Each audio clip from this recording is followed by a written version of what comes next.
നമസ്കാരം എല്ലാ കൂട്ടുകാർക്കും ലിച്ചേഴ്സിന്റെ പുതിയൊരു വീഡിയോയിലേക്ക് സ്വാഗതം. അപ്പോൾ ഈ ഒരു വീഡിയോയിൽ the science of strong business writing എന്നുള്ള ചാപ്റ്ററിന്റെ ലൈൻ ബൈ ലൈൻ എക്സ്പ്ലനേഷൻ ആണ് നമ്മൾ ചെയ്യാനായിട്ട് പോകുന്നത്. അപ്പോൾ ഓൾറെഡി ഇതുവരെയുള്ള ചാപ്റ്റേഴ്സിന്റെയും ലൈൻ ബൈ ലൈൻ ആയിട്ടുള്ള എക്സ്പ്ലനേഷൻസ് നമ്മൾ ചെയ്ത് നമ്മുടെ പ്ലേലിസ്റ്റിൽ അവൈലബിൾ ആണ്. കണ്ടിട്ടില്ലാത്ത തീർച്ചയായിട്ടും അത് കാണാനായിട്ട് ശ്രദ്ധിക്കുക കേട്ടോ. അപ്പോൾ ഇതിൽ ടൈറ്റിൽ നോക്കിയത് science of strong business writing എന്നാണ് പറയുന്നത്. അപ്പോൾ ബിസിനസ് റൈറ്റിംഗ് എന്ന് പറഞ്ഞിട്ടുണ്ടെങ്കിൽ നമുക്കറിയാം ബിസിനസ് മേഖലയിൽ ഏതെങ്കിലും തരത്തിലുള്ള റൈറ്റിങ്ങുകളൊക്കെ ആവശ്യമായിട്ട് വരുമ്പോൾ അതിന് നമ്മൾ ശ്രദ്ധിക്കേണ്ട കാര്യങ്ങൾ എന്തൊക്കെയാണ് എന്നത് വെറുതെ കുറേ തിയറട്ടിക്കലി പറയുകയല്ല ചെയ്യുന്നത്, മറിച്ച് സയന്റിഫിക്കൽ ആസ്പെക്റ്റിലാണ് സംസാരിക്കുന്നത്. നമ്മുടെ എന്താ പറയുക, ശരീരത്തിൻ്റെ ഒരു ഘടന അനുസരിച്ച് നമ്മുടെ ബ്രെയിനിൻ്റെ ഒരു സ്ട്രക്ചർ അനുസരിച്ചിട്ട് എങ്ങനെയാണ് സയന്റിഫിക്കലി നമുക്കൊരു നല്ല രീതിയിലുള്ള സ്ട്രോങ് ആയൊരു ബിസിനസ് റൈറ്റിംഗ് നമ്മളെ ബാധിക്കുന്നത്, നമ്മളെ എത്രത്തോളം ഇൻഫ്ലുവൻസ് ചെയ്യിക്കുന്നത് എന്നതാണ് ഈ ഒരു ചാപ്റ്ററിനകത്ത് പറയുന്നത് കേട്ടോ. അപ്പം നമുക്ക് നമ്മുടെ ഇൻട്രൊഡക്ഷൻ നോക്കാം. The science of strong business writing is an essential resource for those seeking to enhance their business communication skills. Business communication skills enhance ചെയ്യിപ്പിക്കണം അല്ലെങ്കിൽ ഡെവലപ്പ് ചെയ്യിപ്പിക്കണം എന്ന ആഗ്രഹമുള്ള ആളുകളെ സംബന്ധിച്ച് ഇതൊരു എസെൻഷ്യൽ ആയിട്ടുള്ള ഒരു റിസോഴ്സ് ആണ് ഈ ഒരു science of strong business writing എന്നുള്ളത്. The book focuses on clarity, understanding the audience and structured writing process, providing a thorough framework for mastering business writing. അപ്പോൾ ബിസിനസ് റൈറ്റിംഗിൽ ഭയങ്കര എക്സ്പേർട്ടായി മാറണമെങ്കിൽ നമുക്ക് എന്തൊക്കെ ആവശ്യമുണ്ടെന്നാണ് പറയുന്നത്? ക്ലാരിറ്റിയോട് കൂടിയിട്ട് കാര്യങ്ങൾ അവതരിപ്പിക്കാനും, അണ്ടർസ്റ്റാൻഡിംഗ് ദ ഓഡിയൻസ്, വായനക്കാരൻ ആരാണ് എന്ന് തിരിച്ചറിഞ്ഞുകൊണ്ട് എഴുതാനും, അതേപോലെ തന്നെ സ്ട്രക്ചർഡ് റൈറ്റിംഗ് പ്രോസസ്, ആ എഴുതുക എന്നുള്ള ഒരു പ്രോസസ്സിന് കറക്റ്റായിട്ട് സ്ട്രക്ചർ പ്രൊവൈഡ് ചെയ്യാനും ഒക്കെ നമ്മൾ എന്ത് ചെയ്യണം, ശ്രദ്ധ ചെലുത്തേണ്ടതുണ്ട്. അപ്പോൾ അതിനൊക്കെയും നമുക്കൊരു ഗൈഡ് പോലെ നമുക്കൊരു വർക്ക് നമുക്ക് യൂസ് ചെയ്യാനായിട്ട് സാധിക്കും. In this article he offers advice on how to apply 8S to engage readers and ensure your message resonates. അപ്പോൾ ഇതിൽ അദ്ദേഹം ഒരു 8 Sകൾ പറയുന്നുണ്ട്. ആ 8 Sകൾ യൂസ് ചെയ്തുകൊണ്ട് എങ്ങനെ നമുക്ക് നമ്മുടെ മെസ്സേജ് റീഡേഴ്സിലേക്ക് വളരെ കൺവേയബിൾ ആയ രീതിയിൽ എത്തിക്കാം എന്നതാണ് ഇതിനകത്ത് മെയിനായിട്ടും പറയുന്നത് കേട്ടോ.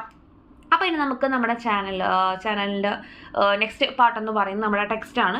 ടെക്സ്റ്റിൻ്റെ ലൈൻ ബൈ ലൈൻ എക്സ്പ്ലനേഷൻ നമ്മൾ ചെയ്യാനായിട്ട് പോകുന്നത്. അപ്പോൾ അതിലോട്ട് നമുക്ക് പോകാം കേട്ടോ. Strong writing skills are essential for anyone in business.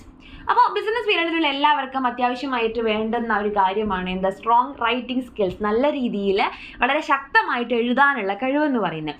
U need them to effectively communicate with colleagues, employees and bosses and to sell any ideas, products or services you are offering. അപ്പോൾ നമ്മുടെ കൂടെ work ചെയ്യുന്നവരുടെ അടുത്തൊക്കെ സംസാരിക്കാനോ അല്ലെങ്കിൽ ഏതെങ്കിലും ഒരു പ്രൊഡക്റ്റുകളോ ഐഡിയകളോ ഒക്കെ മറ്റുള്ളവർക്ക് എന്താ പറയുക സെല്ല് ചെയ്യുന്ന രീതിയിലോ അത്തരത്തിൽ പല ആവശ്യങ്ങൾക്കും നമുക്ക് ഈ സ്ട്രോങ് റൈറ്റിംഗ് സ്കില്ല് ആവശ്യമായിട്ട് വരാറുണ്ട്. Many people, especially in the corporate world, think good writing is an art and that those who did it well have an innate talent they have nurtured through experience, intuition and a habit of reading often and widely. അപ്പോൾ ഇത്തരത്തിൽ ഒരുപാട് ആളുകളുടെ ഒരു ധാരണയാണ്, അതായത് നല്ല writing skill ഉണ്ടെന്നുണ്ടെങ്കിൽ അതൊരു കലയാണ്, അതേപോലെ തന്നെ നമുക്ക് ജന്മനായിട്ടോ അല്ലാന്നുണ്ടെങ്കിൽ ഒരു ടാലൻറ്റ് പോലെ കിട്ടിയത് അല്ലെങ്കിൽ നമ്മൾ തന്നെ വായനയിൽ കൂടെ എക്സ്പീരിയൻസിൽ കൂടെ ഡെവലപ്പ് ചെയ്തെടുക്കുന്ന ഒരു കലയാണ് അല്ലെങ്കിൽ കഴിവാണ് എന്ന രീതിക്ക് നമ്മൾ അതിനെ നോക്കിക്കാണുന്നുണ്ട്. But every day we are learning more about the science of good writing. Advances in neurobiology and psychology show with data and in images exactly how the brain responds to words, phrases and stories. അപ്പോൾ ഇവിടെ ഒരു പറഞ്ഞ് start ചെയ്ത് എന്താണെന്ന് വെച്ച് കഴിഞ്ഞാൽ ബ്രെയിന് വാക്കുകളായിക്കോട്ടെ, ചിത്രങ്ങളായിക്കോട്ടെ, concepts ആയിക്കോട്ടെ, ഡാറ്റകളായിക്കോട്ടെ, കഥകളായിക്കോട്ടെ, അതിനോടൊക്കെയും എങ്ങനെയാണ് റെസ്പോണ്ട് ചെയ്യുന്നത് എന്നത് നമുക്ക് ന്യൂറോബയോളജിയിൽ കൂടെയും അതേപോലെ തന്നെ സൈക്കോളജിയിൽ കൂടെ കറക്റ്റായിട്ട് നമുക്ക് എന്ത് ചെയ്തിട്ടുണ്ടെന്നാണ് പറയുന്നത്, അവരൊരു സ്റ്റഡി ചെയ്ത് ഒരു കൺക്ലൂഷനിലോട്ട് എത്തിയിട്ടുണ്ട്. And the criteria for making better writing choices are more objective than you might think. അപ്പോൾ അത് വെച്ച് നോക്കുകയാണെങ്കിൽ, ആ ഒരു സയൻറ്റിഫിക് സ്റ്റഡീസൊക്കെ വെച്ച് നോക്കുകയാണെന്നുണ്ടെങ്കിൽ നമ്മുടെ എഴുത്തിൻ്റെ എന്താ പറയുക ഒരു എത്രത്തോളം പവർഫുൾ ആണ് എന്നുള്ള കാര്യം നമ്മൾ വിചാരിക്കുന്നതിനേക്കാട്ടിലും ഒക്കെ അപ്പുറമാണെന്നാണ് പറയുന്നത്. നമ്മുടെ എഴുത്തിൻ്റെ ഒരു കഴിവ് അല്ലെങ്കിൽ ഒരു പവർ എന്ന് പറയുന്നത് നമുക്ക് ഇമാജിൻ ചെയ്യാൻ പറ്റുന്നതിനേക്കാട്ടിലും അപ്പുറമുള്ള ഒരു കാര്യമാണ്. Good writing gets the readers dopamine flowing in an area of the brain known as A reward circuit. അപ്പോൾ ഇവിടെ വരുന്നൊരു വേർഡാണ് റിവാർഡ് സർക്യൂട്ട്, അതേപോലെ ഡോപ്പമൈൻ എന്നൊക്കെ പറയുന്നത്. അപ്പോൾ നമുക്കറിയാം ഡോപ്പമൈൻ എന്നൊക്കെ പറയുന്നത് നമ്മുടെ പ്ലഷർ റിലേറ്റഡ് ആയിട്ടുള്ള ഹോർമോൺസ് ആണ് അല്ലേ. അപ്പോൾ അത്തരത്തിൽ നമുക്ക് ഒരു നല്ലൊരു റൈറ്റിംഗ് അല്ലെങ്കിൽ നല്ല രീതിക്കുള്ള എഴുത്ത് നമ്മൾ വായിക്കുന്ന സമയത്ത് നമുക്ക് ഡോപ്പമൈൻ നമ്മുടെ ഉള്ളിൽ പ്രൊഡ്യൂസ് ചെയ്യപ്പെടണം. അതേപോലെ തന്നെ എന്താണ് നമ്മുടെ ആ ഒരു റിവാർഡ് സർക്യൂട്ട് എന്നുള്ളത് ഉദ്ദേശിക്കുന്നത് നമ്മുടെ ബ്രെയിനിനകത്തൊരു സർക്യൂട്ട് ഉണ്ട്. അതായത് നമ്മൾ എന്തെങ്കിലും ഒരു കാര്യം ചെയ്യുന്നു, അത് ചെയ്യുന്ന സമയത്ത് നമുക്ക് എന്ത് ചെയ്യാണ്, പോസിറ്റീവായിട്ട് എന്തെങ്കിലും ഒരു റിസൾട്ട് അതൊന്ന് കിട്ടുകയാണ്. അതായത് ഞാനൊരു കാര്യം ചെയ്യുന്നതിൽ കൂടെ എനിക്ക് എന്തെങ്കിലും ഒരു തരത്തിൽ സന്തോഷമോ സുഖമോ അതിൽ നിന്ന് കിട്ടുന്നുണ്ടെന്നുണ്ടെങ്കിൽ വീണ്ടും എൻ്റെ ബ്രെയിൻ എന്തിനു വേണ്ടി എന്നെ ടെംപ്റ്റ് ചെയ്യും, വീണ്ടും ആ കാര്യം ചെയ്യാൻ വേണ്ടിയിട്ട് നമ്മൾ ഒരു റിവാർഡ് കിട്ടുന്നുണ്ട്, പോസിറ്റീവായ റിവാർഡ് എനിക്ക് കിട്ടുന്നുണ്ടെങ്കിൽ തീർച്ചയായിട്ടും വീണ്ടും അത് ചെയ്യാൻ വേണ്ടി എനിക്കൊരു പ്രേരണ വരും. അപ്പോൾ ഞാൻ അതേ കാര്യം വീണ്ടും ചെയ്യും. അപ്പോൾ അതൊരു സർക്യൂട്ടായിട്ട് ഇങ്ങനെ കറങ്ങിക്കൊണ്ട് നമ്മുടെ ബ്രെയിനകത്ത് നിൽക്കുന്നുണ്ടെങ്കിൽ അതിനാണ് റിവാർഡ് സർക്യൂട്ട് എന്ന് പറയുന്നത്. അപ്പോൾ അത്തരത്തിൽ നല്ലൊരു റൈറ്റിംഗ് എന്ന് പറയുന്നത് മനുഷ്യൻ്റെ മനസ്സിലാണ് ബ്രെയിനിനകത്ത് ഒരു റിവാർഡ് സർക്യൂട്ട് വർക്ക് ചെയ്യുകയും അതേപോലെ ഡോപ്പമൈൻ ഫ്ലോ ചെയ്യുകയും ചെയ്യുന്നുണ്ട്. അപ്പോൾ റിവാർഡ് സർക്യൂട്ട് എന്നുള്ള വേർഡ് പഠിച്ചു വെക്കണം. അതിൽ ഒരുപാട് തവണ റിപ്പീറ്റ് ചെയ്ത് വരുന്ന കാര്യമാണ്. Great writing releases opioids that turn on reward hotspots. അപ്പോൾ അത്തരത്തിൽ നല്ല തരത്തിലുള്ള വർക്ക്സ് അല്ലെങ്കിൽ എഴുത്തുകൾ വായിക്കുന്ന സമയത്ത് നമ്മുടെ ആ ഒരു റിവാർഡ് ഹോട്ട്സ്പോട്ട്സിനെ അതിങ്ങനെ എന്താ പറയുക ഉത്തേജിപ്പിക്കുകയാണ് ചെയ്യുന്നത്, അല്ലെങ്കിൽ ഉണർത്തി വിടുന്നുണ്ട്. Just like good food, a soothing bath or an enveloping hug, we all well executed prose makes us feel pleasure which makes us want to keep reading. അപ്പോൾ നല്ലൊരു ഭക്ഷണം കഴിക്കുമ്പോൾ, അതേപോലെ നല്ലൊരു എന്താ പറയുക നമ്മൾ ചൂടത്തൊക്കെ വന്നിട്ട് പിന്നെ നമ്മൾ തണുപ്പത്ത് നല്ലൊരു കുളിക്കുന്ന സമയത്ത്, അതേപോലെ നമുക്ക് ഭയങ്കര ഇഷ്ടമുള്ള ആളിൽ നിന്ന് നല്ലൊരു ഹഗ് കിട്ടുന്ന സമയത്ത് ഒക്കെ എന്താണോ നമുക്ക് ഫീൽ ആവുന്നത്, നമുക്ക് ഇനി വേണം തോന്നില്ലേ. അപ്പോൾ അത്തരത്തിൽ ആ ഒരു സിറ്റുവേഷനിലുള്ള നമ്മുടെ സന്തോഷം ആ ഒരു റിവാർഡിനനുസരിച്ചിട്ട് നമുക്കത് വീണ്ടും ചെയ്യാൻ തോന്നുന്നത് പോലെ തന്നെ എന്തിനും സാധിക്കുമെന്നാണ് പറയുന്നത്. നല്ലൊരു എഴുത്ത് വായിക്കുമ്പോൾ, നല്ലൊരു പുസ്തകം വായിക്കുമ്പോൾ ആ റിവാർഡ് സർക്യൂട്ട് വർക്കൗട്ട് ആവുകയാണെങ്കിൽ വീണ്ടും വീണ്ടും അത് വായിക്കാനും അതിൽ പറഞ്ഞ കാര്യങ്ങളെ ഉള്ളിലേക്ക് എടുക്കാനും നമുക്ക് അത് ഹെൽപ്ഫുൾ ആയിരിക്കും. Most of the rules you learned in school, show, don't tell, or use the active voice still hold. But the reasons they do are now clearer.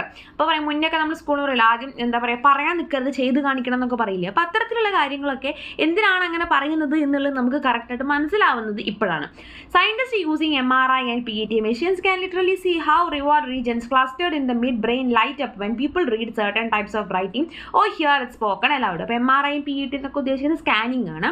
അതൊക്കെ യൂസ് ചെയ്ത് നോക്കുന്ന സമയത്ത്, ടെസ്റ്റ് ചെയ്ത് നോക്കുന്ന സമയത്ത് നമുക്ക് മനസ്സിലാവുന്നുണ്ട് നമ്മുടെ എന്താ പറയുക റിവാർഡ് റീജിയൻസിൽ അകത്ത് എന്ത് സംഭവിക്കുന്നുണ്ടെന്നാണ് പറയുന്നത്. നമുക്ക് ഇഷ്ടപ്പെട്ട അല്ലെങ്കിൽ നമുക്ക് എന്താ പറയുക അക്സെപ്റ്റ് ചെയ്യാൻ പറ്റുന്ന തരത്തിലുള്ള എഴുത്തുകൾ വായിക്കുമ്പോൾ സമയത്ത് അല്ലെങ്കിൽ വായിച്ച് കേൾക്കുന്ന സമയത്തൊക്കെ നമ്മുടെ ഉള്ളിൽ ആ ഒരു മിഡ് ബ്രെയിനകത്ത് ആ ഒരു ലൈറ്റ് അപ്പ് ഒരു തിളക്കം പോലെ നമുക്ക് ഫീൽ ചെയ്യുന്നതായിട്ട്, അതായത് ചേഞ്ചസ് വരുന്നതായിട്ട് നമുക്ക് കണ്ടെത്തിയിട്ടുണ്ട്.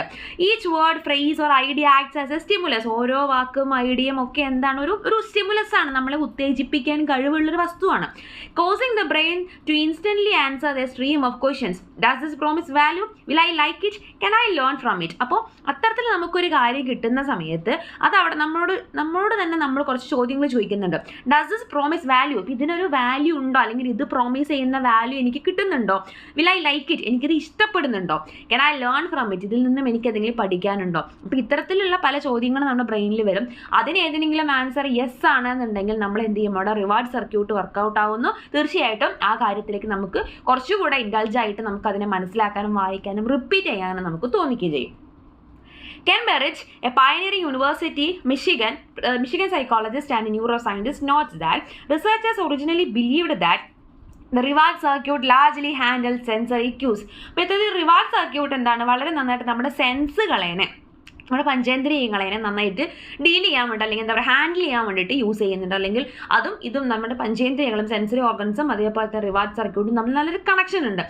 But he explains it has become clear in the past 50 years from neuroimaging studies that all kinds of social and cultural rewards can also activate the system. അപ്പോൾ ഇത്തരത്തിൽ മാത്രമല്ല ഈ നമ്മുടെ എന്താ പറയുക റിവാർഡ് സർക്യൂട്ടിന് മാത്രമല്ല നമ്മുടെ കൾച്ചറൽ റിവാർഡ്സ് ആയിക്കോട്ടെ അതേപോലെ സോഷ്യൽ റിവാർഡ്സ് ആയിക്കോട്ടെ അതിനൊക്കെയും ഈ സിസ്റ്റത്തിനെ ആക്ടിവേറ്റ് ചെയ്യിക്കാനുള്ള കഴിവുണ്ട് എന്നുള്ള സ്റ്റഡീസ് നമ്മൾ എത്തിയിട്ടുണ്ട് എന്നാണ് പറയുന്നത്. Whether a succinct declarative statement in an email or a complex argument in a report, your own writing has a potential to light up the neural circuitry of your readers' brains. അപ്പോൾ അത്തരത്തിൽ വളരെ സക്സിൻറ്റ് എന്ന് പറഞ്ഞാൽ നമ്മൾ ബ്രീഫായിട്ട് clear ആയിട്ടൊന്നും പറയില്ലേ. അപ്പോൾ അത്തരത്തിൽ ഡിക്ലറേറ്റീവ് ആയിട്ട് എന്തെങ്കിലും ഒരു കാര്യം നമ്മൾ മെയിൽ ചെയ്യുന്നതിൽ കൂടെയോ അല്ലെങ്കിൽ റിപ്പോർട്ട് ചെയ്യുന്നതിൽ കൂടെയോ എന്തെങ്കിലും കാര്യമായിട്ട് നമ്മൾ എഴുതുന്നതിൽ കൂടെയോ നമുക്കും എന്തിനു സാധിക്കും, നമ്മുടെ റീഡേഴ്സിൻ്റെ ബ്രെയിനകത്ത് ആ ഒരു റിവാർഡ് സർക്യൂട്ടിനെ വർക്കൗട്ട് ചെയ്യിക്കാനായിട്ട് സാധിക്കും. The magic happens when prose has one or more of these characteristics. ഒരു പ്രോസിനകത്ത് നല്ലൊരു വാക്കിനകത്ത് എന്തൊക്കെയുണ്ട്, ഒരുപാട് ക്യാരക്ടറിസ്റ്റിക്സ് ഉണ്ട്. എന്തൊക്കെയാണ്? Simple, specific, surprising, story. ഇതാണ് നമ്മുടെ 8 Sകളാണ് കേട്ടോ. 8 Sകളെ കുറിച്ച് പറയുന്നുണ്ട്. Seductive, smart, social or story driven. In my work as an author and a writing coach for business people, I have found those 8 S to be hallmarks of the best writing and scientific evidence backs up their power. അപ്പോൾ അദ്ദേഹത്തിനെ സംബന്ധിച്ചിട്ട് അദ്ദേഹം പറയാൻ ഈ 8 Sകളാണ് നല്ലൊരു റൈറ്റിങ്ങിന്, ഒരു business റൈറ്റിങ്ങിൽ നമ്മൾ important ആയിട്ട് ഫോളോ ചെയ്യേണ്ട കാര്യങ്ങൾ. അപ്പോൾ ഇനി പറയാൻ പോകുന്നത് ആ 8 Sകളെ കുറിച്ചാണ് കേട്ടോ. അപ്പോൾ ഫസ്റ്റ് വൺ ഇസ് സിംപ്ലിസിറ്റി. സിംപ്ലിസിറ്റിനെ കുറിച്ച് നമുക്ക് സിംപ്ലിസിറ്റി എന്ന് പറഞ്ഞാൽ നമുക്ക് അറിയാത്തൊരു ടേമാകുമ്പോൾ നല്ല സിംപ്ലിസിറ്റി, സിമ്പിളായിട്ട് കാര്യങ്ങൾ മനസ്സിലാവുന്ന രീതിയിൽ എഴുതുക, അത്രേ ഉള്ളൂ. ഒന്ന് ഡീറ്റെയിൽ ആയിട്ട് എഴുതിയിട്ടുണ്ട്. അപ്പോൾ നമുക്ക് ആ രീതിക്ക് തന്നെ പഠിച്ചിട്ടുണ്ടെങ്കിൽ കൂടുതൽ പോയിന്റ്സ് നമുക്ക് എക്സാമിന് ആഡ് ചെയ്യാനായിട്ട് സാധിക്കും. Keep it simple. This classic piece of writing advice stands on the most basic neuroscience research. അപ്പോൾ കീപ്പ് ഇറ്റ് സിമ്പിൾ എന്നുള്ളത് വളരെ കാലങ്ങളായിട്ട് നമ്മൾ യൂസ് ചെയ്യുന്ന ഒരു ടേമാണ്. Simplicity increases what scientist call the brain's processing fluency. അപ്പോൾ നമ്മുടെ സിംപ്ലിസിറ്റി കൂടുന്നതിനനുസരിച്ച് നമ്മുടെ ബ്രെയിനിന് പ്രോസസ്സ് ചെയ്യാനുള്ള ആ ഒരു കാര്യത്തിനെ വർക്കൗട്ട് ചെയ്യാനുള്ള ആ ഒരു രീതി അല്ലെങ്കിൽ സ്പീഡ് കുറയ്ക്കുന്ന പറയുന്നത്. അതായത് വളരെ പെട്ടെന്ന് കാര്യങ്ങൾ ബ്രെയിനിന് മനസ്സിലാക്കിയെടുക്കാൻ സിമ്പിൾ ആണെന്നുണ്ടെങ്കിൽ കാര്യം നമുക്ക് സാധിക്കും. നമുക്ക് തന്നെ അറിയാലോ, സിമ്പിൾ ലാംഗ്വേജിൽ പറയുന്ന ഒരു കാര്യം വളരെ കടിച്ചാൽ പൊട്ടാത്ത ഭാഷ യൂസ് ചെയ്ത് പറയുന്ന ഒരു കാര്യം നമ്മുടെ മുന്നിലുണ്ടെങ്കിൽ സിമ്പിൾ ലാംഗ്വേജ് യൂസ് ചെയ്ത് സംസാരിക്കുന്ന ആളുടെ കാര്യങ്ങളിലേക്ക് നമുക്ക് മനസ്സിലാവും. അതന്നെയുള്ളൂടെ. Short sentences, familiar words and clean syntax ensure that the reader doesn't have to exert too much brain power to understand your meaning. പത്തത്തെ സിമ്പിൾ ആയിട്ടുള്ള ലാംഗ്വേജ് യൂസ് ചെയ്യുകയാണെങ്കിൽ അവിടെ നമ്മുടെ ബ്രെയിനിന് എന്തിൻ്റെ ആവശ്യം വരുന്നില്ല, ഒരുപാട് ബുദ്ധിമുട്ടിയിട്ട് കഷ്ടപ്പെട്ടിട്ട് ആ കാര്യത്തിനെ മനസ്സിലാക്കിയെടുക്കേണ്ട കാര്യം വരുന്നില്ല. അപ്പം അതുകൊണ്ട് ആൾക്കത് എന്ത് ചെയ്യും, പെട്ടെന്ന് കാര്യം എന്താണെന്ന് മനസ്സിലാവും. By contrast, studies have shown that sentences with clauses nested in the middle take longer to read and cause more comprehension mistakes. ഇപ്പോൾ വലിയ ക്ലോസുകളായിട്ട് ഒരു വലിയ സെൻറ്റൻസുകൾ 2-3 ക്ലോസ് ഒക്കെ തിരിച്ചിട്ടുള്ള കോംപ്ലക്സ് ആയിട്ടുള്ള സെൻറ്റൻസുകളൊക്കെ ആണെന്നുണ്ടെങ്കിൽ അത് മനസ്സിലാക്കാൻ ഒരുപാട് ടൈം എടുക്കുന്നു. അതേപോലെ തന്നെ അത് റീഡ് ചെയ്ത് അതിൻ്റെ ആൻസർ ഗ്രാസ്പ് ചെയ്യാനൊക്കെ ഒരുപാട് ബുദ്ധിമുട്ടുകൾ, അതേപോലെ തന്നെ മനസ്സിലാക്കുന്നതിൽ തന്നെ കുറച്ച് മിസ്റ്റേക്കുകളൊക്കെ ഉണ്ടാകുന്ന രീതിയിലാണ് നമ്മുടെ ബ്രെയിൻ ഉള്ളത്. കാരണം ബുദ്ധിമുട്ടുള്ള ലാംഗ്വേജ് ആകുമ്പോൾ എന്താണ് നമുക്കറിയാം, നമുക്ക് മനസ്സിലാക്കാൻ ബുദ്ധിമുട്ടാണ്. അപ്പം ബ്രെയിനും കുറച്ച് പണിപ്പെടേണ്ടി വരും. Ditto for more sentences in the passive voice. അതേപോലെ തന്നെ പാസീവ് വോയിസിൽ യൂസ് ചെയ്യുന്ന സെൻറ്റൻസുകൾ പറയുന്ന സമയത്തും കേൾക്കുന്ന സമയത്തും വായിക്കുന്ന സമയത്തൊക്കെ നമുക്ക് ഒരു കൺഫ്യൂഷൻ ബ്രെയിൻ ഉണ്ടാവുന്നുണ്ട്. If you write profits are loved by investors, for example, instead of investors love profits, you are switching the standard positions of the verb and the direct object. That can cut comprehension accuracy by 10% and take a 10th of a second longer to read. നമുക്ക് 2 sentence തരികയാണ്.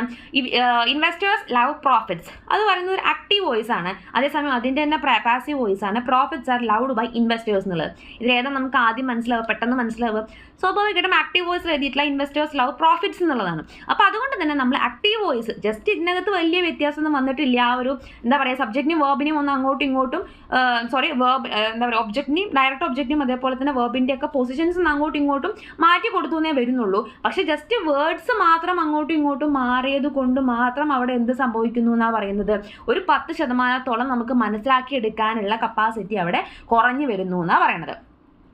അപ്പോൾ അത്തരത്തിൽ just എന്താ പറയുക, positions of the വേർബും അതേപോലെ തന്നെ direct ഒബ്ജക്റ്റും, വേർബിനും direct object position മാറ്റിയത് കൊണ്ട് മാത്രം എന്ത് ചെയ്യാൻ സാധിക്കുന്നു, അത്തരത്തിൽ നമ്മുടെ ബ്രെയിനിന് കൂടുതൽ പണിയെടുക്കേണ്ടി വരുന്നു, കൂടുതൽ പെട്ടെന്ന് നമുക്ക് കാര്യങ്ങൾ മനസ്സിലാക്കാൻ സാധിക്കാതെ പോകുന്നു എന്നാണ് പറയുന്നത്.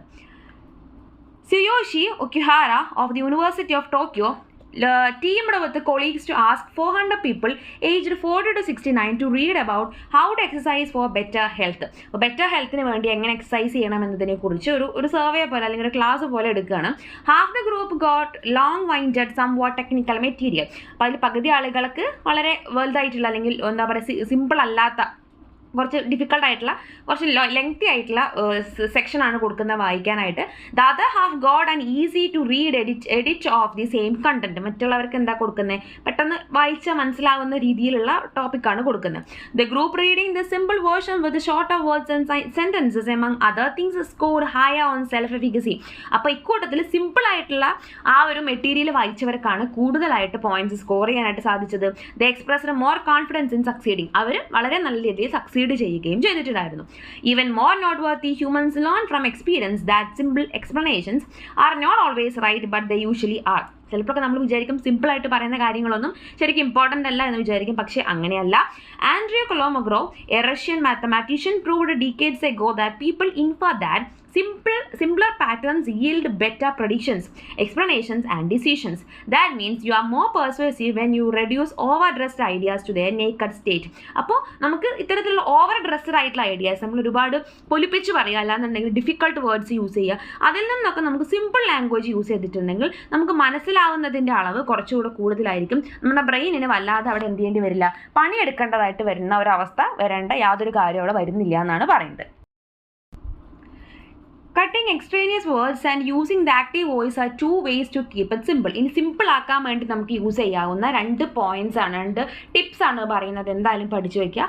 ഫസ്റ്റ് വൺ ഇതാണ്, cutting extraneous words and using the active voice are 2 ways to keep it simple. അതായത് ഫസ്റ്റ് വൺ പറയുന്നത് കട്ടിങ് എക്സ്ട്രേനിയസ് വേർഡ്സ്. എക്സ്ട്രേനിയസ് എന്ന് പറഞ്ഞിട്ടുണ്ടെങ്കിൽ ഇറലവൻറ്റ് എന്നുള്ള ഒരു മീനിങ് ആണ്. നമുക്ക് ആവശ്യമില്ലാത്ത വാക്കുകൾ, അത്രയും എന്താ പറയുക, ഇമ്പോർട്ടൻസ് ഇല്ലാത്ത വാക്കുകൾ നമ്മൾ എന്ത് ചെയ്യുക, കട്ട് ചെയ്യുക, മാറ്റി വയ്ക്കുക. ആൻഡ് യൂസിങ് ആക്റ്റീവ് വോയിസ്, നമ്മൾ ഓൾറെഡി പറഞ്ഞു ആക്റ്റീവ് വോയിസും പാസീവ് വോയിസുമായിട്ട് എഴുതിയിട്ടുണ്ടെങ്കിൽ നമുക്ക് പെട്ടെന്ന് മനസ്സിലാക്കാൻ സാധിക്കുക ആക്റ്റീവ് വോയിസ് ആയിരിക്കും. അപ്പോൾ ആക്റ്റീവ് വോയിസ് യൂസ് ചെയ്യുക. ഈ രണ്ട് കാര്യങ്ങൾ നമ്മൾ ഉപയോഗിക്കുന്നത് എന്താണ്, നമുക്കൊരു സെൻറ്റൻസിനെ അല്ലെങ്കിൽ ഒരു പാസേജിനെ സിമ്പിൾ ആക്കാൻ വേണ്ടി ഹെൽപ്പ് ചെയ്യും. ഇനി വേറൊരു ഐഡിയ പറയുന്നത് another tactic is to drill down what's salient and scrap tangential details. അപ്പോൾ മൊത്തം ഈ 4 പോയിന്റ്സ് ആണ് നമ്മൾ അറിഞ്ഞിരിക്കേണ്ടത്. അപ്പോൾ മൂന്നാമത് പറഞ്ഞത് drill down to what's salient, important ആയിട്ടുള്ള ബേസിക് ആയിട്ടുള്ള കാര്യം എന്തോ അതിനെ ഡ്രിൽ ഡൗൺ ചെയ്യുക, റിപ്പീറ്റ് ചെയ്ത് അതിനകത്ത് ഇൻക്ലൂഡ് ചെയ്യാൻ വേണ്ടി ശ്രദ്ധിക്കുക. And scrap tangential details, scrap എന്ന് പറഞ്ഞാൽ നമ്മൾ ചുരണ്ടി കളയാന്നൊക്കെ പറയില്ലേ, ഇവിടെ ഉദ്ദേശിക്കുന്നത് റിമൂവ് ചെയ്യുക എന്നുള്ളതാണ്. ടാൻജൻഷ്യൽ ഡീറ്റെയിൽസ് എന്ന് പറഞ്ഞിട്ടുണ്ടെങ്കിൽ ഡയറക്റ്റ് അതിനെ ടച്ച് ചെയ്യാതെ തൊട്ടും പിടിച്ചും അപ്പുറത്തുകൂടെ ഇപ്പുറത്തുകൂടെ ഒക്കെ പോകുന്ന സംഭവങ്ങളുണ്ടല്ലോ, ഡയറക്റ്റ് അതിനെക്കുറിച്ചല്ല പറയണം, എന്നാൽ അതുമായിട്ട് ബന്ധമുള്ള അവിടെയും ഇവിടെയൊക്കെയുള്ള കാര്യങ്ങൾ.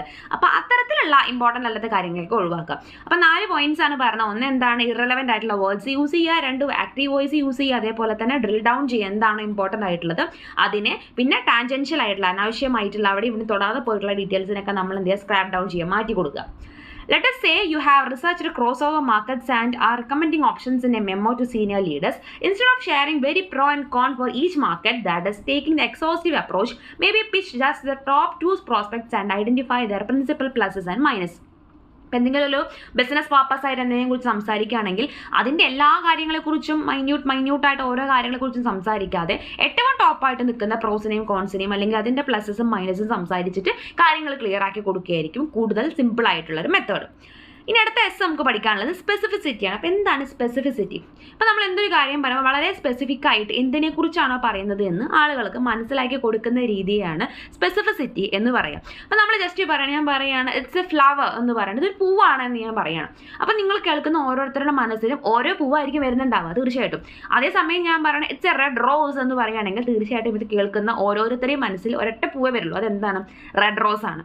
അപ്പോൾ അവിടെ ഒരു കൺഫ്യൂഷൻ ഒഴിവാക്കിയിട്ട് ഫ്ലവേഴ്സ് എന്ന് പറയുമ്പോൾ നിങ്ങൾക്ക് കിട്ടാവുന്ന അല്ലെങ്കിൽ അനുഭവപ്പെടാവുന്ന കൺഫ്യൂഷൻ ഒഴിവാക്കിയിട്ട് ഞാൻ റെഡ് റോസ് എന്ന് പറയുന്നതിനെയാണ് എന്ത് പറയുന്നത്, സ്പെസിഫിസിറ്റി എന്നതുകൊണ്ട് ഉദ്ദേശിക്കുന്നത്. Specifics awaken a swath of brain circuits. Think of pelican versus bird. ഞാൻ ഈ പറഞ്ഞ സെയിം എക്സാമ്പിളിൻ്റെ വേറൊരു ഫോമായിട്ടാണ്. അതായത് പെലിക്കൺ എന്ന് പറയുന്ന ടൈപ്പ് ഓഫ് ബേർഡാണ്. ഇപ്പം ജസ്റ്റ് ബേർഡ് എന്ന് പറയുന്നതും അതിൽ പെലിക്കൺ എന്ന് എടുത്ത് പറയുന്നത് എന്താണ് വ്യത്യാസമുണ്ട്. ബേർഡ് എന്ന് പറഞ്ഞാൽ ഓരോരുത്തരുടെയും മനസ്സിൽ ഓരോന്ന് വരും. പെലിക്കൺ എന്ന് പറഞ്ഞിട്ടുണ്ടെങ്കിൽ കറക്റ്റ് പെലിക്കൺ എന്നുള്ള ബേർഡിനെ തന്നെ നമുക്ക് മനസ്സിൽ വരും. Or wipe versus clean. നമ്മൾ ക്ലീൻ എന്ന് പറഞ്ഞിട്ടുണ്ടെങ്കിൽ പലതരം ക്ലീനിങ് ആവും. നമുക്കറിയാം, അടിച്ചു വരുന്നത് ക്ലീനിങ് ആണ്, തുടയ്ക്കുന്നത് ക്ലീനിങ് ആണ്, പൊടി തട്ടുന്നത് ക്ലീനിങ് ആണ്, അതൊക്കെയും ക്ലീനിങ് ആണ്. മറിച്ച് അവിടെ വൈപ്പ് എന്ന് പറയുകയാണെങ്കിൽ നമുക്കറിയാം കറക്റ്റായിട്ട് തുടയ്ക്കുന്നതിനെയാണ് അവിടെ ഉദ്ദേശിക്കുന്നത് എന്നുള്ളത്. In one study, the more specific words in those pairs activated more neurons in the visual and motor parts of the brain than did the general ones, which means they caused the brain to process meaning more robustly. റോബസ്റ്റ്ലി എന്ന് പറഞ്ഞാൽ strong ആയിട്ട് കേട്ടോ. അപ്പോൾ ഇത്തരത്തിൽ general ആയിട്ട് പറയുന്നത്, ഇപ്പോൾ ഞാൻ പറഞ്ഞ എക്സാമ്പിൾ ഫ്ലവർ എന്ന് ജനറൽ ടേം യൂസ് ചെയ്യുന്നതിനേക്കാൾ കൂടുതൽ റെഡ് റോസ് എന്നുള്ള സ്പെസിഫിക് ആയ ടേം യൂസ് ചെയ്യുമ്പോൾ എന്ത് ചെയ്യുന്നു, നിങ്ങൾ ഉൾപ്പെടെ ആരാണോ വായിക്കുന്നത് അല്ലെങ്കിൽ ആരാണോ കേൾക്കുന്നത് അവരുടെ ബ്രെയിൻ അത് വളരെ സ്ട്രോങ് ആയിട്ട് അതിൻ്റെ മീനിങ് പ്രോസസ്സ് ചെയ്യുകയാണ് ചെയ്യുന്നത്. Years ago, scientists thought our brains decoded words as symbols. വർഷങ്ങൾക്ക് മുമ്പ് സയൻറ്റിസ്റ്റുകൾ വിചാരിച്ചത് നമ്മുടെ ബ്രെയിൻ വേർഡ്സിനെ ഡീകോഡ് ചെയ്യുന്നത് symbols ആയിട്ടാണെന്നാണ്. Now we understand that our neurons actually embody what the words mean. ഇപ്പോഴാണ് നമുക്ക് മനസ്സിലാവുന്നത് നമ്മുടെ ന്യൂറോൺസിന് ആക്ച്വലി എന്ത് മനസ്സിലാവുന്നുണ്ട്, what the word mean, എന്താണ് ആ വേർഡ് കൊണ്ട് ഉദ്ദേശിക്കുന്നത് അത് നമുക്ക് മനസ്സിലാവുന്നുണ്ട്. When we hear more specific ones, we taste, feel and see traces of the real thing. അപ്പോൾ ഞാനിപ്പോൾ നിങ്ങളുടെ റെഡ് റോസ് എന്ന് പറഞ്ഞപ്പോൾ നിങ്ങൾക്ക് എന്ത് ചെയ്യാൻ സാധിച്ചു, അത് സീ ചെയ്യാൻ നിങ്ങൾ കണ്ടില്ലേ, നിങ്ങൾ മനസ്സിൽ നിങ്ങൾ കണ്ടു, അതിൻ്റെ കളർ കണ്ടു, അതിൻ്റെ പെറ്റൽസ് കണ്ടു, അതിൻ്റെ വേണമെങ്കിൽ അതിൻ്റെ ലീഫോ അല്ലെങ്കിൽ അതിൻ്റെ മുള്ളൊക്കെ നിങ്ങൾ കണ്ടിട്ടുണ്ടായിരിക്കും. അവിടെ ഞാൻ ജസ്റ്റ് എന്തേ പറഞ്ഞു, ഒരു വേർഡ് മാത്രമേ പറഞ്ഞുള്ളൂ. അവിടെ നിങ്ങൾ വേറെ ഒന്നും കണ്ടിട്ടില്ല, പറയുന്ന എന്നെ കണ്ടിട്ടില്ല, ഒരു വസ്തുവിൻ്റെ ചിത്രം കണ്ടിട്ടില്ല. പക്ഷേ നിങ്ങളുടെ മനസ്സിൽ നിങ്ങൾക്ക് സീ ചെയ്യാൻ സാധിച്ചു, നിങ്ങൾക്ക് കാണാൻ സാധിച്ചു. അതുപോലെ ഫുഡിൻ്റെ നമ്മൾ പേര് പറഞ്ഞിട്ടുണ്ടെങ്കിൽ തന്നെ, കറക്റ്റായി പറഞ്ഞിട്ടുണ്ടെങ്കിൽ തന്നെ നമുക്ക് എന്ത് ചെയ്യാൻ സാധിക്കുന്നു, അതിനെ ടേസ്റ്റ് ചെയ്യാൻ സാധിക്കും. നമുക്ക് കറക്റ്റായിട്ട് കാണാനും ടേസ്റ്റ് ചെയ്യാനും സാധിക്കുന്നുണ്ട്. അപ്പം അത്തരത്തിൽ ആ സ്പെസിഫിക് ആയൊരു വേർഡ് പറഞ്ഞിട്ടുണ്ടെങ്കിൽ അതിനെ മനസ്സിലാവുന്ന ഒരാളാണെങ്കിൽ അയാൾക്ക് അതിന് ടേസ്റ്റ് ചെയ്യാനും ഫീൽ ചെയ്യാനും കാണാനും ഒക്കെ സാധിക്കും. Remarkably the simulations may extend to our muscles too. മാത്രമല്ല എന്തിലേക്ക് വരുന്നുണ്ട്, നമ്മുടെ മനസ്സിൽ മാത്രമല്ല ഇത് വരുന്ന സെയിം സാധനം അതിൻ്റെ ഇമിറ്റേഷൻ നമ്മുടെ മസിലുകളിലേക്കും വരുന്നുണ്ട്. When a team led by Italian researcher Marco Tettamanti asked people to listen to sentences related to the mouth, hand and leg. I bite an apple, I grasp a knife, I kick the ball. The brain regions for moving their jaws, hands and legs fire. നമുക്കെന്താ അറിയാം, നമ്മൾ എന്തെങ്കിലും കാര്യം നമ്മൾ just പറയുകയാണ്, ഞാൻ അവനൊരൊറ്റ അടി ഇങ്ങോട്ട് കൊടുത്തു എന്ന് നമ്മൾ പറയുകയാണെന്ന് വിചാരിക്കുക. അപ്പോൾ ആ സമയത്ത് ഓട്ടോമാറ്റിക്കലി നമ്മുടെ കൈ പൊങ്ങും, ഒരു ആക്ഷൻ ആയിട്ട് പൊങ്ങും. തോന്നും. അപ്പോൾ അതെന്താണ്, ജസ്റ്റ് ഒരു വേർഡേ നമ്മൾ കൊടുത്തു, നമ്മൾ ഒരാളെ ഉപദ്രവിച്ചു, നമ്മൾ ഒരാളെ അടിച്ചു എന്നൊരു മീനിങ്ങാണ് അവിടെ വരുന്നുള്ളൂ. പക്ഷേ ഓട്ടോമാറ്റിക്കലി നമ്മുടെ കൈ അവിടെ റേസ് ആവുന്നുണ്ട്. അപ്പോൾ അത്തരത്തിൽ ഇവിടെ എക്സാമ്പിൾസ് ബൈറ്റ് ആൻ ആപ്പിൾ എന്ന് പറയുമ്പോഴും, അതുപോലെ ഗ്രാസ്പ് എ നൈഫ്, ഞാനൊരു കത്തി പിടിച്ചു എന്ന് പറയുമ്പോൾ ഓട്ടോമാറ്റിക്കലി നമ്മുടെ കൈ അവിടെ ഇങ്ങനെ ചുരുണ്ട് നമ്മുടെ വിരലുകളെ പിടിക്കുന്ന രീതിയിലേക്ക് മാറും. അപ്പോൾ അത്തരത്തിൽ നമ്മൾ പറയുന്ന വാക്കുകൾ നമ്മുടെ മസിൽസിലേക്ക് കൂടെ ഇമിറ്റേഷൻ ആയിട്ട് വരുന്നുണ്ട്. Using more vivid palpable language will reward your readers. അപ്പോൾ അതുകൊണ്ട് തന്നെ വളരെ ക്ലിയർ ആയിട്ടുള്ള ഭാഷ അത് നമ്മൾ എന്ത് ചെയ്യുന്നു, നമ്മുടെ റീഡേഴ്സിന് റിവാർഡ് കൊടുക്കുന്നു. അപ്പോൾ റിവാർഡ് സർക്യൂട്ട് വർക്കൗട്ട് ആവുന്നു, കാര്യങ്ങൾ മനസ്സിലാവുന്നു, വീണ്ടും അവർക്കത് വായിക്കാൻ തോന്നുന്നു. In a recent letter to shareholders, Amazon CEO Jeff Bezos didn't say, "We are facing strong competition." Channeling Tentemantis research, he wrote, "Third-party sellers are kicking our first-party butt badly." അപ്പോൾ നമ്മുടെ ആമസോണിൻ്റെ case, അവരുടെ കേസിലാണ് പറയുമ്പോൾ അതിനകത്ത് അവരുടെ CEO ആയിട്ടുള്ള Jeff Bezos ഒരു തവണ പറഞ്ഞിട്ടുണ്ടായിരുന്നു, "we are facing strong competition" എന്ന് പറയുന്നതിന് പകരമായിട്ട് അദ്ദേഹം എന്ത് പറഞ്ഞു എന്നാ പറയണം, third party sellers are kicking our first party but badly എന്ന് പറയും. ബട്ട് എന്ന് നമുക്കറിയാം ബാക്ക് എന്നുള്ള മീനിങ് ആണ്. അപ്പോൾ അത്തരത്തിൽ നമുക്ക് ബാക്കിൽ നല്ല മറ്റുള്ളവരിൽ നിന്ന് നല്ല തൊഴി കിട്ടുന്നുണ്ട് എന്നുള്ള രീതിക്കാണ് അദ്ദേഹം പറഞ്ഞത്. എന്തിന് പകരം, നമ്മൾ നല്ല സ്ട്രോങ് കോമ്പറ്റീഷൻ ഫേസ് ചെയ്യുന്നുണ്ട് എന്ന് പറയുന്നതിന് പകരമായിട്ട്. Another specificity tactic is to give readers a memorable shorthand phrase to help them retain your message. Malcolm Gladwell coined the tipping point. Management gurus W. Shan Kim and Rini Mobong came up with the Blue Ocean strategy essays. Nassim Nicholas Taleb Black Swan event. ഇപ്പോൾ business ഫീൽഡിലൊക്കെ use ചെയ്യുന്ന short hand terms ആണ് blue ocean strategy, അതേപോലെ തന്നെ black swan event എന്നൊക്കെ പറയുന്നത്. Black swan event എന്ന് പറഞ്ഞിട്ടുണ്ടെങ്കിൽ പെട്ടെന്ന് നമുക്ക് എന്താ പറയുക ഒരു ഇവന്റ് നമ്മുടെ ഇടയിൽ സംഭവിക്കുന്നത് നമ്മളതിനെ വളരെ ബാഡായിട്ട് എഫക്ട് ചെയ്യുന്നു. അത്തരത്തിൽ നമ്മൾ അൺഎക്സ്പെക്റ്റഡ് ആയിട്ട് നമ്മുടെ ഒരു ബിസിനസ് ഫീൽഡിൽ വരുന്ന ഒരു ഇവന്റിനാണ് ബ്ലാക്ക് സ്വാൻ ഇവന്റ് എന്നുകൊണ്ട് ഉദ്ദേശിക്കുന്നത്. ബ്ലൂ ഓഷ്യൻ സ്ട്രാറ്റജി എന്ന് പറയുമ്പോൾ ഓൾറെഡി റെലവൻ്റ് ആയിട്ടുള്ള അല്ലെങ്കിൽ ഓൾറെഡി യൂസ്ഡ് ആയിട്ടുള്ള ഏതെങ്കിലും ഒരു ബിസിനസ് ഫീൽഡിൽ അങ്ങനത്തെ തന്നെ കാര്യങ്ങൾ എടുക്കാതെ പുതിയതായി എന്തെങ്കിലും ഒരു കാര്യം ആഡ് ചെയ്ത് പുതിയൊരു ബിസിനസ് സ്റ്റാർട്ട് ചെയ്യുന്നത് പോലെ ഒരു ബ്ലൂ ഓഷ്യൻ സ്ട്രാറ്റജി എന്ന് പറയുന്നത് സെപ്പറേറ്റ് ആയിട്ടൊരു സംഭവം അവിടെ കൊണ്ടുവരുന്നതിനെയാണ് അവിടെ ഉദ്ദേശിക്കുന്നത്. അപ്പോൾ തന്നെ ബാക്കിൽ അതിൻ്റെ മീനിങ് കണ്ട് ജസ്റ്റ് ഒന്ന് റെഫർ ചെയ്യാം. ഇനി അടുത്ത എസ് ആയിട്ട് വരുന്നത് സർപ്രൈസ്. നമുക്കറിയാം നമ്മളെല്ലാവരും സർപ്രൈസ് ഇഷ്ടപ്പെടുന്നവരാണല്ലേ, അത് തന്നെയാണ് ഇവിടെയും പറയുന്നത്. Our brains are wired to make non stop predictions including guessing the next word in every line of text. നമ്മളൊക്കെയും എന്ത് ചെയ്യാറുണ്ട്, നമ്മൾ എന്താണോ വരാൻ പോകുന്നത് ആ കാര്യത്തിൽ നമുക്ക് പ്രഡിക്റ്റ് ചെയ്യാൻ ഭയങ്കര ഇഷ്ടമാണ്. ജസ്റ്റ് നമ്മൾ ഒന്നുമില്ല, ഒരു ബസ്സിൽ പോകുമ്പോൾ പോലും അടുത്ത സ്റ്റോപ്പ് എത്തുന്ന സമയത്ത് അവിടെ നിർത്തോ ഇല്ലയെന്ന് നമ്മൾ നമ്മുടെ മനസ്സിൽ അറിയാതെ നമ്മൾ എന്ത് ചെയ്യും, ഒന്ന് പ്രഡിക്റ്റ് ചെയ്യും, നിർത്തോ നിർത്തില്ലേ. അല്ലെങ്കിൽ ഇപ്പോൾ നമ്മൾ ബസ്സിൽ ജസ്റ്റ് പോകുമ്പോൾ വഴിയിൽ നിന്ന് ഒരാൾ കൈ കാണിക്കണം, അപ്പോൾ നമ്മൾ മനസ്സിൽ പ്രഡിക്റ്റ് ചെയ്യും, ഇയാൾ നിർത്തുമോ ഇയാൾ നിർത്തില്ലേ എന്ന്. നമ്മൾ ഒരു കാര്യം ഇല്ലെങ്കിൽ നമ്മൾ അൺകോൺഷ്യസ്ലി ആണെങ്കിലും പ്രഡിക്റ്റ് ചെയ്തുകൊണ്ടിരിക്കും. അതുപോലെ തന്നെയാണ് വായിക്കുമ്പോൾ എന്ന് പറഞ്ഞാൽ അടുത്ത ലൈൻ എന്തായിരിക്കുമെന്ന് നമ്മൾ പ്രഡിക്റ്റ് ചെയ്യും. If your writing confirms the reader's guess that's okay. അപ്പം അവരുടെ ഗസ്സും അതേപോലെ തന്നെ നമ്മുടെ റൈറ്റിങ്ങും ഒരേപോലെ ആവുകയാണെങ്കിൽ it's okay. Though possibly a യാണ്. Surprise can make your message stick, helping readers learn and retain information. ആ എഴുതുന്ന കാര്യത്തിൽ സർപ്രൈസ് വരികയാണെങ്കിൽ നമുക്ക് നമ്മുടെ ഓഡിയൻസിനെ അവിടെ പിടിച്ചിരുത്താനായിട്ട് സാധിക്കും. Jean Louis Dessalles, a researcher in artificial intelligence and cognitive science at Telecom Paris, conducted an experiment that demonstrated people's affinity for the unexpected. He asked participants to read short unfinished narratives and consider different possible endings for each. For example, one story read, 2 weeks after my car had been stolen, the police informed me that a car that might be mine was for a sale on the internet. For example ആയിട്ട് പറയുകയാണ്, അതായത് ഒരു story പോലെ കൊടുത്തിട്ട് ഒരു സ്റ്റോറിയുടെ സെക്ഷനാണ് കൊടുത്തിട്ടുള്ളത്. അതായത് 2 ആഴ്ച മുന്നേ എൻ്റെ കാറ് മോഷണം പോയിട്ടുണ്ട്, പോലീസ് പറയുകയാണ്, അതായത് എൻ്റെ കാർ ഇപ്പോൾ ഇൻ്റർനെറ്റിൽ വിൽക്കാൻ വേണ്ടിയിട്ട് വെച്ചിട്ടുണ്ട്. The phone number had been identified, it was a mobile phone number of dash. Phone number അറിഞ്ഞിട്ടുണ്ട് ആരുടെയാണെന്ന്, ഫോൺ നമ്പർ ഇയാളുടെയാണ്, പക്ഷെ അത് പറയുന്നില്ല ആരാണ് എന്നുള്ളത്. ഒരു സർപ്രൈസ് ആയിട്ട് വെക്കുകയാണ്, നമുക്ക് പ്രഡിക്റ്റ് ചെയ്യാം. The choices were my office colleague, a colleague of my brothers, or someone in my neighborhood. ഈ 3 ഓപ്ഷൻ ആണുള്ളത്. For 70 of 18 stories, the vast majority of people preferred the most unexpected ending. അതിൽ ഏറ്റവും കൂടുതൽ ആളുകൾ select ചെയ്തിട്ടുണ്ടായിരുന്ന most unexpected ആയിട്ടുള്ള work colleague ആണ് car മോഷ്ടിച്ചത് എന്നുള്ളൊരു option ആയിരുന്നു. They didn't want a story that fulfilled their predictions. അവർക്ക് എന്താ ആവശ്യമില്ല, അവരുടെ പ്രഡിക്ഷൻസിനെ ഫുൾഫിൽ ചെയ്യുന്ന ആ ഒരു കാര്യം അവർ ആവശ്യപ്പെട്ടിട്ടുണ്ട്, അല്ലെങ്കിൽ അവർക്കത് എക്സ്പെക്ട് ചെയ്യുന്നുണ്ടായിരുന്നില്ല. So reward your readers with novelty. അവർക്ക് എപ്പോഴും ഒരു പുതുമയാണ് നമ്മൾ കൊടുക്കേണ്ടത്. Jonah Berger and Katherine Milkman of the Wharton School saw the impact of surprising content when they examined nearly 7,000 articles that appeared online in the New York Times. They found that those rated as surprising were 14% more likely to be on the newspaper's most emailed list. അപ്പോൾ 7000 article വെച്ചിട്ട് examine ചെയ്ത സമയത്ത് New York ടൈംസിലത്തെ articles വെച്ച് examine ചെയ്ത സമയത്ത് അതിൽ ഏറ്റവും കൂടുതൽ സർപ്രൈസിങ് അല്ലെങ്കിൽ സർപ്രൈസ് വെച്ചിട്ടുള്ള ആർട്ടിക്കിൾസിൻ്റെ കുറിച്ചിട്ടായിരുന്നു ഏറ്റവും കൂടുതൽ ആളുകൾ അവർക്ക് മെയിൽ ചെയ്തിട്ടുണ്ടായിരുന്നതെന്നാണ് പറയണം.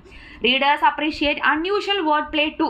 വേർഡ് പ്ലേസും വേർഡ്സ് യൂസ് ചെയ്യുന്നതും ഒരു അൺയൂഷ്വൽ അസ്വാഭാവികമായിട്ടുള്ള വാക്കുകൾ യൂസ് ചെയ്യുകയാണെങ്കിൽ അതും അവർക്ക് ഇഷ്ടമാണ്. A good example John McPhee's characterization of World War second as a technological pinata. അപ്പോൾ വേൾഡ് വാർ സെക്കൻഡിനെ കുറിച്ച് ടെക്നോളജിക്കൽ പിനാട്ട എന്ന് പറയുന്ന ഒരു ടേം യൂസ് ചെയ്യേണ്ടതായിട്ടുണ്ടായിരുന്നു John McPhee. Or consider how a Texas based conglomerate described itself in its 2016 shareholder letter. Think of Biglari Holdings as a museum of business. ആ preference to collect masterpieces. അതേപോലെ തന്നെ ഇത് Texas based conglomerate അവരുടെ ഒരു ഇതിനകത്ത് അവർ describe ചെയ്തിട്ടുണ്ടായിരുന്നത് അവരുടെ 2000 share holder ലെറ്ററിലാണ് കേട്ടോ പറഞ്ഞിട്ടുണ്ടായിരുന്നത്. Think of Biglari Holdings as a museum of business. Our preferences to collect masterpieces. അപ്പോൾ ഇത്തരത്തിലൊരു മ്യൂസിയം ഓഫ് ബിസിനസ്സിൻ്റെ കാര്യം പറയുന്ന സമയത്ത് തിങ്ക് ഓഫ് ബിൽഗറി ഹോൾഡിംഗ്സ് ആ പറയുക. അപ്പോൾ ബിൽഗറി ഹോൾഡിംഗ്സിനെ കുറിച്ച് നമ്മൾ ചിന്തിച്ചാൽ മതി. നമ്മുടെ പ്രിഫറൻസ് എന്ന് പറയുന്നത് എന്താണ്? To collect masterpieces. നമുക്ക് മാസ്റ്റർ പീസുകൾ കളക്ട് ചെയ്യേണ്ട ആവശ്യമാണ് ഉള്ളൂ എന്നുള്ള രീതിക്ക് നമ്മൾ ഡയറക്റ്റ് ആയിട്ട് പറയുന്നതിന് പകരം ഒരു അൺയൂഷ്വൽ ആയിട്ടുള്ള വേർഡ്സ് യൂസ് ചെയ്ത് നമ്മളവിടെ പറയുകയാണെങ്കിൽ അതിലും ആളുകൾ കൂടുതൽ ഇൻട്രസ്റ്റഡ് ആണ് എന്നത് നമുക്ക് ഒരുപാട് എക്സാമ്പിൾസിൽ നിന്ന് നമുക്ക് മനസ്സിലാവുന്നുണ്ടെന്നാണ് പറയുന്നത്. അപ്പം നമ്മൾ ബാക്കി നമ്മുടെ അടുത്ത വീഡിയോയിൽ നമ്മൾ ചെയ്യുന്നതായിരിക്കും. താങ്ക്